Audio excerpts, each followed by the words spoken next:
Welcome to Chats with the Chief. I'm John Jensen, Chief of Staff at the Veterans Health Administration, and this is the podcast where we make small talk about the largest integrated healthcare system in the country. This week, I'm joined by the Honorable Dennis McDonough, the Secretary of Veterans Affairs. We get to talk about his family, values, life lesson, and the incredible work happening across the VA. Enjoy the show.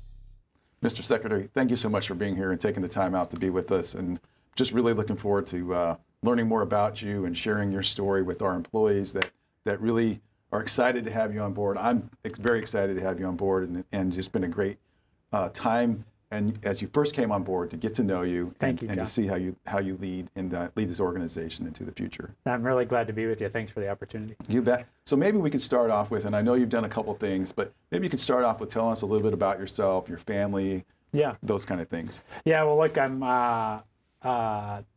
in many ways, I say to people, I've been in a lot of ways a public servant for most of my adult life, and people ask, how did I get into public service? And unlike all but one other secretary of the VA, I'm not a vet, but I have been in public service and mostly in national security policy making.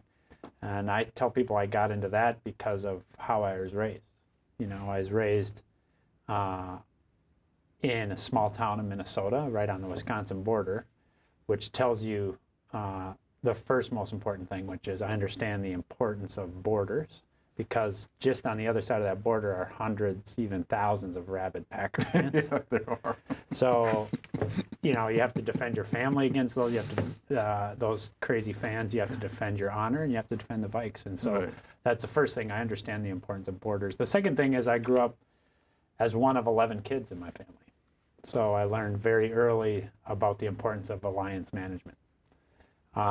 So between, because look, if your allies are not outnumbering your enemies, then you got a problem. And especially when you wake up every day in a family with 10 brothers and sisters, or 9, since one of my brothers had passed as a young kid. And so that's how I got into national security policy making. But I say that mostly in jest, but I say it. I've kind of was really shaped by my family, continue to be very shaped by my family, by my brothers and sisters, and kind of their commitment to public service, and then now by my wife and kids. So my wife really got very involved in care for military families in and around the surge in Afghanistan, 2009. I was at the National Security Council at the time. Our kids were much younger then, and so whenever she had a spare moment as she's raising the kids, she kind of, after our third son was born, she began working full-time from home. She would spend time at Walter Reed. And what she identified at Walter Reed is a lot of young families, their world turned upside down, obviously. For sure. And she really took it upon herself to get more involved in making sure that those young families who had moved to town under those very trying circumstances had the support they needed, which led her to found her organization, which she's now been doing.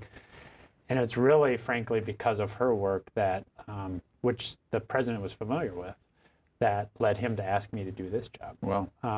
And so that's another example where my family really shapes, how I got into this line of work. And the last thing I'll just say is I'm just absolutely honored to be here and to see every day the amazing stuff, that gets done. We were just talking about this, and to be a part of it is the honor of a lifetime. Yeah. And you mentioned family. VA is a family, VHA is a family, and it's amazing. Whenever I travel, I go to places, I see people I know from central office or another facility, and we all have the common goal, and that's taking care of our nation's veterans. And so it's another family that you're leading. It's terrific to become a part of that, and it is really motivating to see that common purpose, and that's something that you don't get in other parts of the federal government, federal service. So it's really great, and I hope to be part of it. I feel like I'm trying to work to earn my seat at the table. I think you're leading it, sir. Well, look, a good leader has followers, right? Yes. And what I'm doing now, John, over the course of this first period, is really trying to convince people that I can be part of the team, part of the family. And part of that is introducing myself, but part of that is really getting to know the team, and it's really been fun to do that. Well, it's been getting fun to know you as well, and I just really appreciate how genuine you are in that regard, and that is getting to know people is not something you're saying. I personally know that that's what you're trying to do, and I appreciate it. So, and continuing the theme of kind of getting to know you, is there a book, movie, you don't watch TV, maybe a TV show other than sports that is interesting, or something that you would share with others, or maybe share with me to read or watch? Well, I'll tell you, I invite, and in the discussion with the SESers, about a month ago, I said, look, I consider myself a pretty vigorous reader. I used to try to keep up with my former boss with reading. I realized quickly that I couldn't because I think he slept even less than I did, but I do try to keep reading. And what I said at the time is I invited people to share with me ideas. So Ron Walter, our acting undersecretary at NCA, gave me the book Republic of Suffering, which is Drew Faust's, she's a Civil War historian. She also was president of Harvard College. Wrote a remarkable book on death, dying, and killing in the Civil War, which is obviously, as we all know, just absolutely heart-wrenching, horrendous impact on, American men in particular, but American men and women. And so I've just finished that. It's an amazing book, and really puts the NCA and its critical role in stark relief. And so that's a great book I've been reading lately, and now I'm ready to go on to my next one. So, if you have recommendations for me, or anybody else out there has one, I'm eager to hear it. I'm kind of rereading Talking to Strangers from Malcolm Gladwell. Yes. Such a great story in there, and if you haven't read it, it really starts with the African American community and policing is how it starts, and it just weaves a story in there. It's really interesting, and it's a kind of an interesting time to read that. I think I will go to that next. I've read a bunch of reviews of it, but I haven't actually read the book. I will read it. It's really good.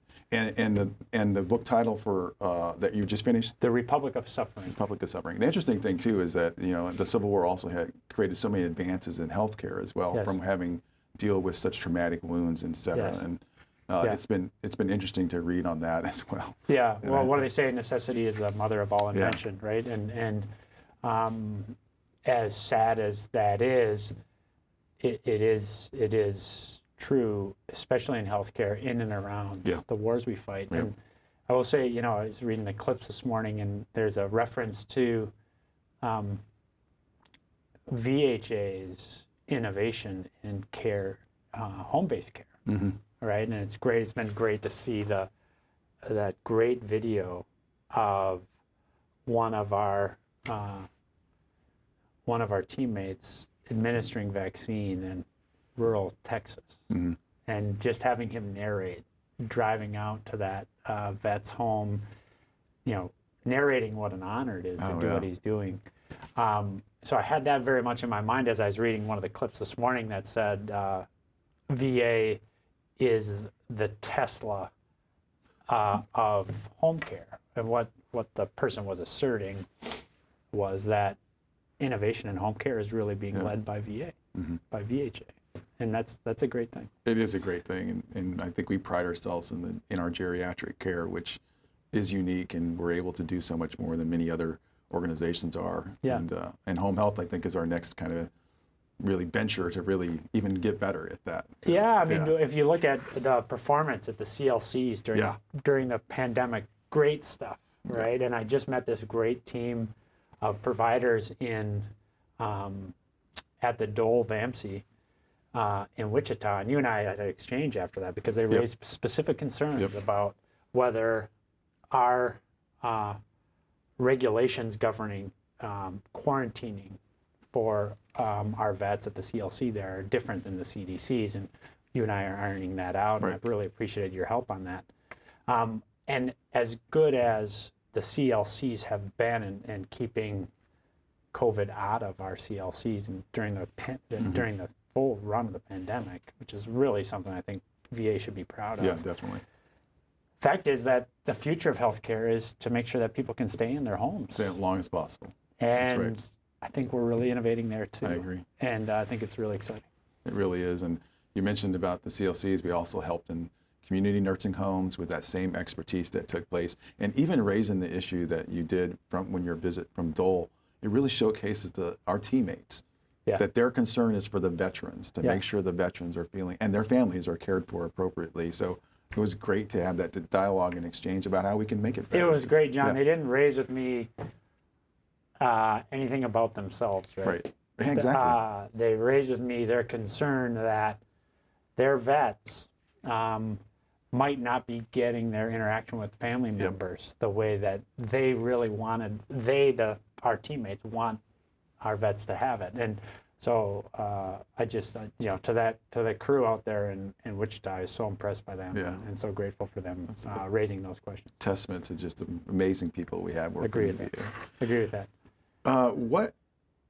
Is there something about you that's interesting or unique that other people would find so, I guess? I doubt it. I think that, the thing that is pretty unique about kind of where I've come from, it's my family.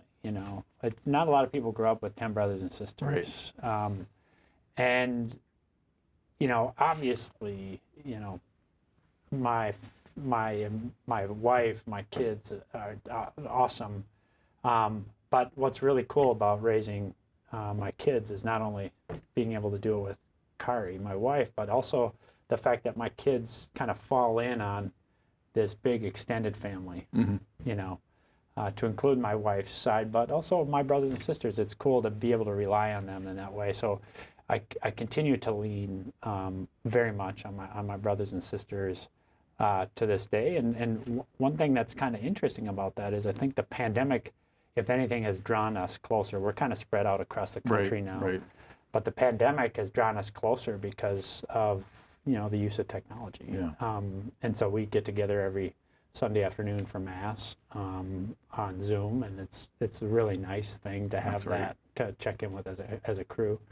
And so I think that's a unique thing about me. The rest of me and my life is pretty boring. And so, but I'll say one other thing, which is one of the things I do is I listen to some podcasts. Mm-hmm. One of the podcasts I listen to has an advertisement for I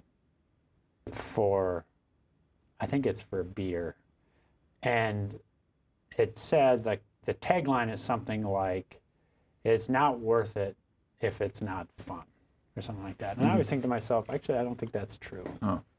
It's not worth it if you're not adding value. It's not worth it. So I think the whole crux of this advertising campaign is, you should work out hard, but you can drink a beer every once in a while too. Well, I always, when I hear that tagline, "It's not worth it if it's not fun," I don't think that's true. It's not worth it if we're not adding back in some way to what we've been presented, and you think about the mission here, that's what I think is really great. So when the president came to me as president-elect to ask me to be nominated for this position, I was thrilled to be able to do it, because what a place to be able to add back to people who have given an unbelievable amount, literally given everything. Yes. Literally everything for the country. What a huge honor to be able to do that. So, when I think about what makes me unique or different or something new, as you say, people oftentimes focus on that family aspect. I do too. I still draw a lot of strength from that. And one of the big strengths I draw from that is, we're all part of something much bigger than ourselves. And the challenge is, how do you give back to that? I'm thrilled to be able to do that here at VA. And I think if you give back in that process of giving back, you might have fun too. Yeah, and so it ends up being, you get Right. you get massive fun and Yeah. you get massive benefit from it. But it's not fun qua the fun, right? It's the benefit of being able to give something to this national experiment, which is now 240 some odd years old, and this country is like an unbelievable experiment, and to be able to contribute to it, man, now that at the end of the day is fun. Fun. That's what I think. So That's what I think for sure. You kind of touched on it a little bit, but is there a lesson or piece of advice that you've ever seen, received that sticks with you that you kind of just go back to all the time, or you share with other people? That's interesting. I think there's a couple, right? One, I'm a kind of a structuralist as a leader, as a manager. I put a lot of emphasis on structure. And that's because of a kind of a lesson I've drawn from the experiment after 9/11. I was involved in the negotiations of the first authorization of the use of military force before we went into Afghanistan. Mm-hmm. Because of the impact of the attacks that week, on the night of September 12th, we began negotiating with the White House this authorization for the use of military force. It was not done in public hearing. It was done behind closed doors. It was a relatively small number of people who did the negotiating. And I've always wondered since then, should we have done it that way, or should we have done it in public hearing with, public markups, with people in the audience, with complete record of the deliberations? And the answer to that is yes, we should have. We didn't really have the because of the enormity of the strikes and because of the need to do something quickly, we couldn't. But I think the country is stronger when we do it in the full light of public day. Which brings me to the second lesson, which is resist the temptation to think that you're in a unique situation. Right? Resist the temptation to think that you're experiencing something so unique that you should do something outside. Where you can put everything else to the side. Exactly. Yeah. This country has been through it all, has seen it all. This building here has seen a lot of it. The building across the street has seen it all. Every president has had a part of that building, right? So everything we've been through as a country, that building has seen it. So have some humility to recognize that the processes, the procedures built up over time, the structures of this great institution of this country are meaningful, and that it's in those structures that you get great strength. And so the fundamental value of those structures is transparency, accountability, and then clarity with your teammates. So bringing it back, and this is my last point, to structure. The reason to have structured decision-making, the reason to have structured oversight, structured management, is because that's the way that we get the best out of each other. It's not one person saying, hey, I'm in command here and I'm moving. This is saying, as a team, the things that we can do together are phenomenal, right? We have to recognize, by the way, when those structures are weakened by structural racism, when those structures are weakened by not drawing on the full strength of all of our vets or all of our teammates, women, veterans of color. So we've had to update those, and we should. But the structures themselves are sound, and so that's I think that's an important lesson, and that's what so as we're talking to our colleagues, John, I urge them to think, are you an empowered leader to make your decisions? Right. If you're feeling like an empowered leader to make your decisions, that's the design. If you're not feeling like that, that's a bug. So you should raise your hand and say, hey, this is not working for me, right? So you should expect from us, from you, from Rich, from me, to be empowered leaders. If you are not feeling that, right, you got to raise your hand. And we'll fix that. here's what we expect from you in return, is candor with us, accountability to us, that when you make a decision, you own it, that when you make a decision, it's based not on your personal interest, but it's based on the vet's outcome. Right. And that's the trade here between management and the team, which is you are an empowered leader, make your decisions. In return, we expect transparency, accountability, making the decisions based on the interests of the vet, not on the interests of your own interests, not on anything other than the interest of the vet. That's what we get in a structure that, draws on the strength of the whole team. And that's why we have to rely on that structure. Some of the things that we're doing in our HRO, high reliability organization journey, hits on all those kind of components, and it's exciting to me, and it's exciting to hear you say that. Yeah. I buy in fully to that concept, and it's really empowering our employees to be able to make the decisions and to stop the line if something's not right. Exactly. Specifically, it has a problem that's going to cause a harm to a veteran or somebody else. Exactly. I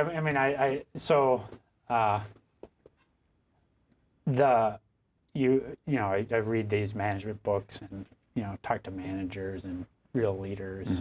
Mm-hmm. I've shared with my senior team the Joe Dunford's conversation relatively recently on former chairman of the Joint Chiefs, former captain of the Marine Corps, just a great guy. Mm-hmm. How he sees decision making in big, large, geographically dispersed organizations like the Marine Corps or like the United States military. Yeah. But there can be all these highfalutin terms, and I think high reliability organization is one of those. But when you boil it all down, what does that tell you? It's basically we respect one another. Yes. We value one another. We see each other as manifestations of people made in the image of God, and therefore we respect their inherent dignity. We empower them to make decisions, and we're honest and transparent with one another. That's what it boils down to. Yeah. Deference to expertise in our HRO terminology is really that. Exactly right. The expert in the operating room isn't me. I Exactly can make a decision where I want, but it's the nurse, it's the physician, it's the people that are in there that actually have the expertise to be able to do it and to be able to push it back to us to say, these are the things that need to change. As you described with the staff from Dole. Yeah. That's where the expertise is at. Exactly. They have it. They're the ones on the ground doing it. So. Exactly. I'll say one other thing about this. I hope I'm not screwing up your kind of flow, but you think about the unbelievable ass kicking we're doing right now. Pardon my candor here, my French, but the unbelievable ass kicking that we're doing on vaccination. Yes. Okay. There's a lot of really effective work being done, but I just want to underscore what I've underscored on each of my visits. What's obvious to me is that the linchpin in this effort are the MSAs. That's a fact. Right? That is a fact. We have MSAs reaching out to vets, scheduling them, getting their questions answered. There's some vets who have questions about the vaccine. The MSAs are closing that loop, right? Getting vets, spouses, caregivers scheduled. We keep reading about it in the clips, we keep hearing about it. People are in and out of med centers, in and out of CBOCs, in and out of mass vaccination sites in an hour, right? And I love the docs, I love the nurses, but you know what? Who's making that work is the MSAs. Yep. You know what I mean? And it's that's what high reliability organization is. That at each intersection, we're just kind of executing on behalf of the vet outcome, and I'm just so proud of everybody. But I just want to shout out the MSAs for sure. Sir, thank you for saying that. I can't agree more. The MSAs have also reached out to over 90% of the most vulnerable after the J&J vaccine pause. They contacted them. We're leaning forward to contact our patients that may be having questions about what happened with the vaccine. I'm not sure any healthcare system in the world that would be doing that, or to even know who they were to contact them. I think so. This bears me piling on your excellent point, John. So since the pause just over a week ago on J&J, we administered J&J to about 112,000 people. We've identified the number of, we went through and we said, okay, who are women under 55 to whom we've administered the vaccine? And as you say, the MSAs, we've tracked down 90% of those 90%. people, talked to them about their experience, made sure that their questions were answered. There's nowhere else in the healthcare infrastructure in the United States where that's happening right now. And I'm so grateful to, look, this is Rich and you and Steve, Cam Matthews, Jane Kim, and our med center directors, our VISN directors, and our MSAs taking really seriously the fundamental thing we should be focused on, which is the outcome for our vets and working back from that. And I think it's a great thing. By the way, I think those steps also over time will help us reduce hesitancy too. Fact, I agree. So I think, we're working with your office, John, on this, but we really want to kind of rack this up and put this out, on blogs, on social media to say, here's what we do when we encounter a challenge, to give people concrete evidence of how seriously we take this. Yeah. I think we should continue to pull the string a little bit because there's so many great points that you've made about leadership, about the team, and people that are sacrificing in order to make it happen. As you see, and as non-clinician and us here in DC, so far away from really the rubber meets the road, to go to a mass vaccination clinic or go to a vaccination clinic anywhere and to see the people who are receiving the vaccines, eyes and face, and how it changes them. And that's the message to me that I've been trying to push out, that we are trying to push out across the country, is this is how important it is. It changes their dynamic. It changes how safe they feel at home with their families. Yeah. And we've been lucky enough to have legislation to help us to outreach to caregivers and spouses, et cetera. And that's a lot of effort from you to get to that point. But it's just an amazing time to me. And it also really showcases what we do every single day. That's right. That's right. We're just kind of seeing it maybe in a different light, but and maybe America is, but I know our staff have been doing that throughout. Yeah, I mean, that's the great thing is I think this moment. So, how many stories have you read in the clips, John, or have you talked to individual vets about, or talked to our teammates about, given their experience of somebody they've heard from, where all of a sudden a vet is now able to see her grandson, whom she hasn't been able to see in a year. Somebody's able to go see his mom, whom he hasn't been able to see. That's all made possible by this unbelievable work on the vaccinations and all the team across the board. But it's also true that that's happening every day in our system. And it's awesome to be part of it. Yeah. But it's also important that we take this moment, the moment that's afforded us by the excellent work that people are doing on the vaccinations, to get the rest of the country to take a harder look again at VA. I agree. And say, this is a really effective organization, punches way above its weight. And I think that's important in two ways. One is reinvigorating the confidence of the American people in the way we invest their tax dollars. And then two is reinvesting or reintroducing the VA to vets. Right. The staff are very happy to see you there and to share their great work with you. And I do think it's the opportunities to get additional veterans in to receive the excellent care that we have and the benefits that we have and many other things we have in the whole department.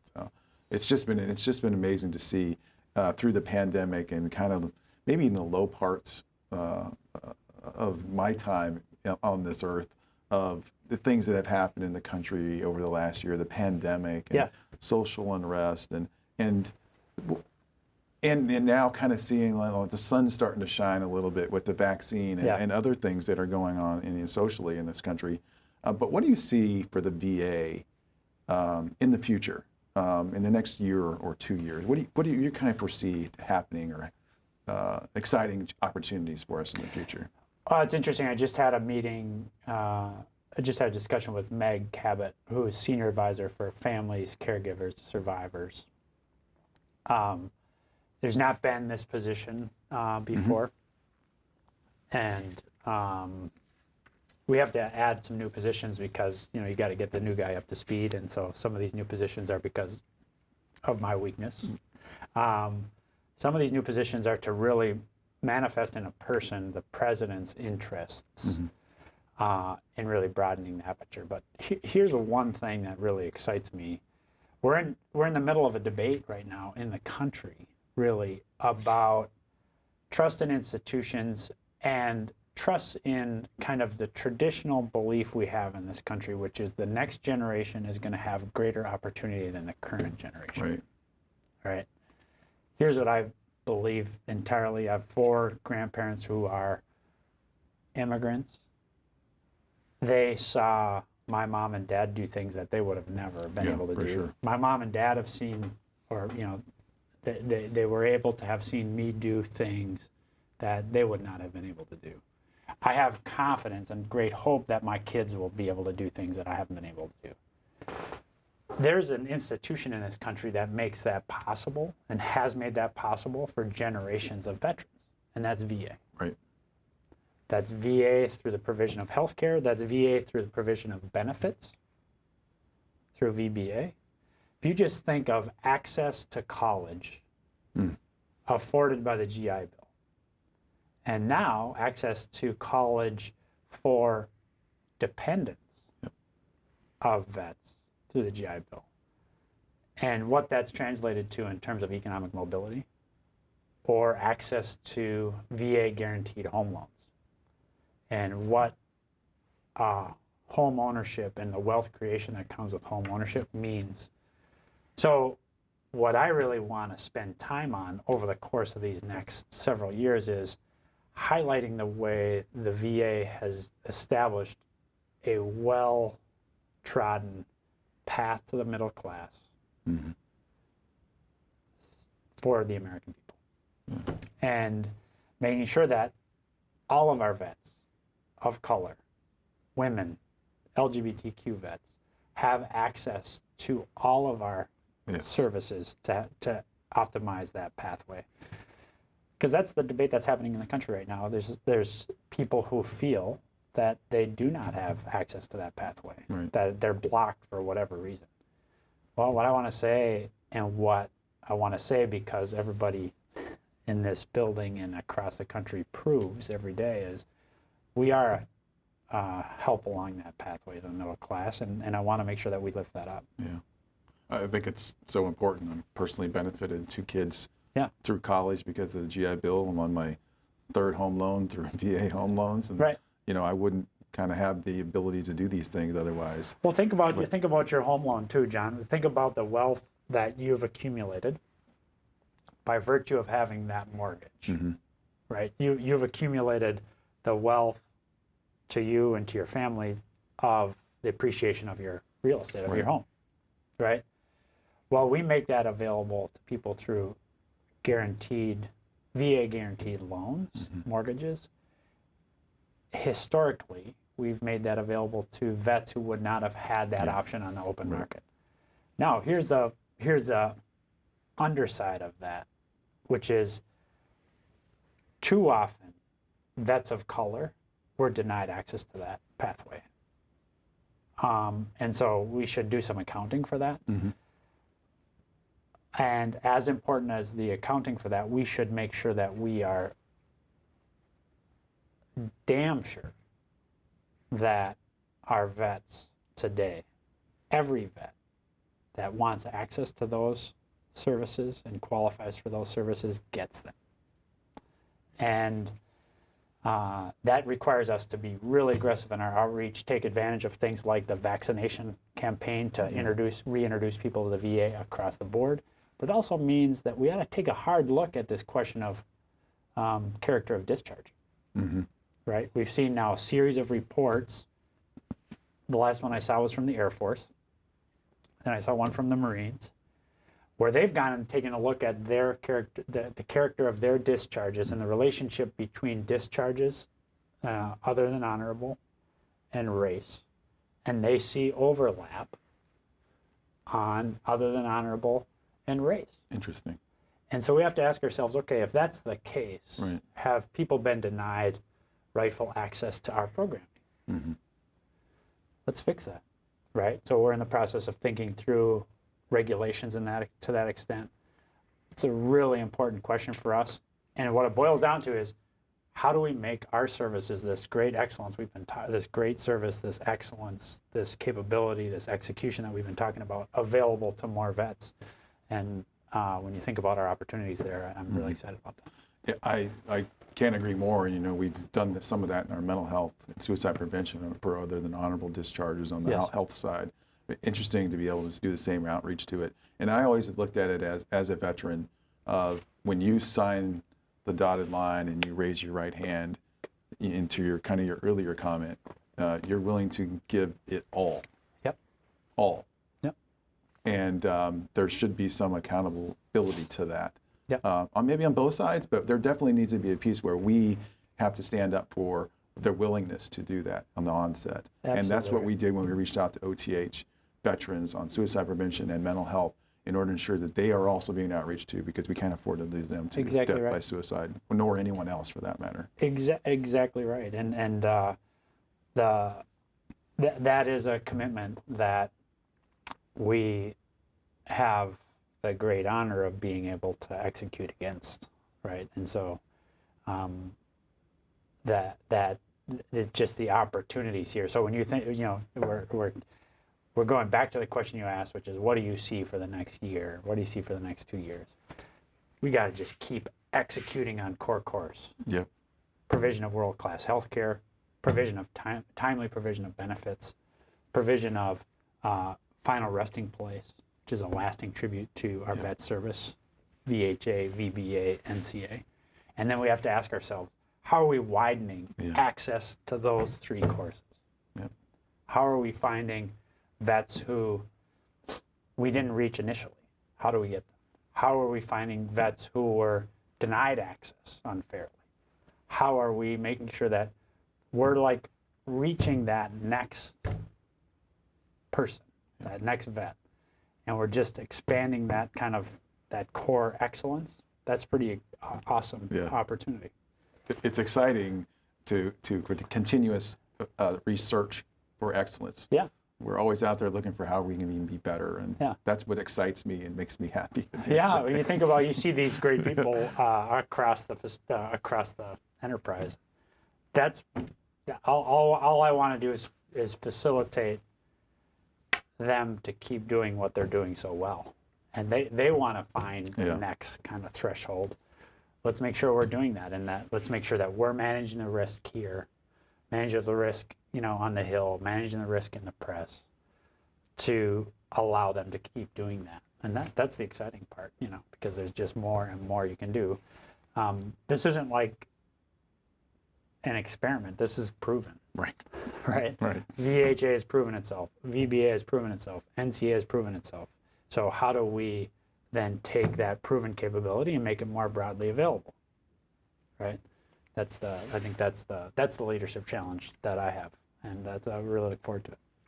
I'm amazing, sir. I'm excited to be on that journey with you. And so we talked about the future a little bit, so let's talk about the past. Yeah. The administration's coming on its first 100 days. Yes. Anything you're most proud of in that 100 days with the BA?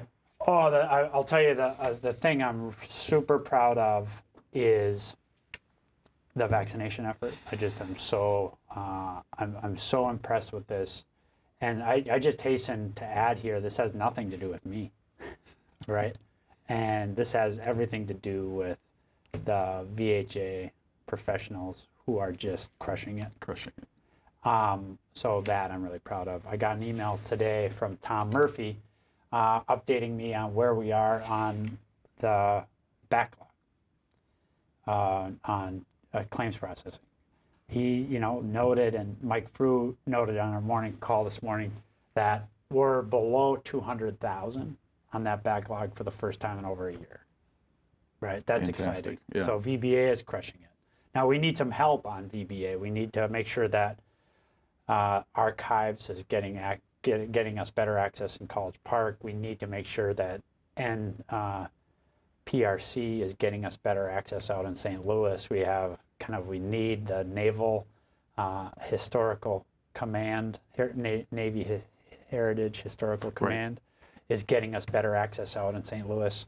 So we need some help from our partners. We're trying to help them. You all have helped us get some of those folks vaccinated so that they can get back to work and they can get us access to those documents.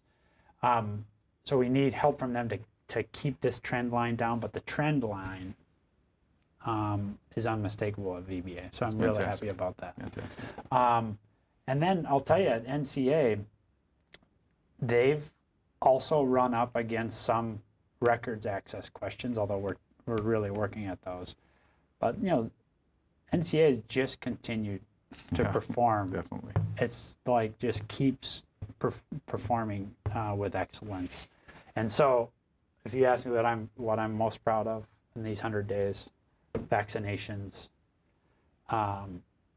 VBA bringing that backlog down, NCA continuing to recognize the inherent fundamental dignity of each of our vets and giving them a lasting resting place that's a tribute to their service. And then I'll just say that we've also gotten through the American Rescue Plan, $17 billion additional investment to allow us to continue that. We're asking for 8.2% growth in our budget. That we're now working really aggressively on the Hill to continue that execution. And then we have $18 billion in the American Jobs Plan, the President's infrastructure stimulus, that will allow us to really modernize the footprint in healthcare delivery in an important way. So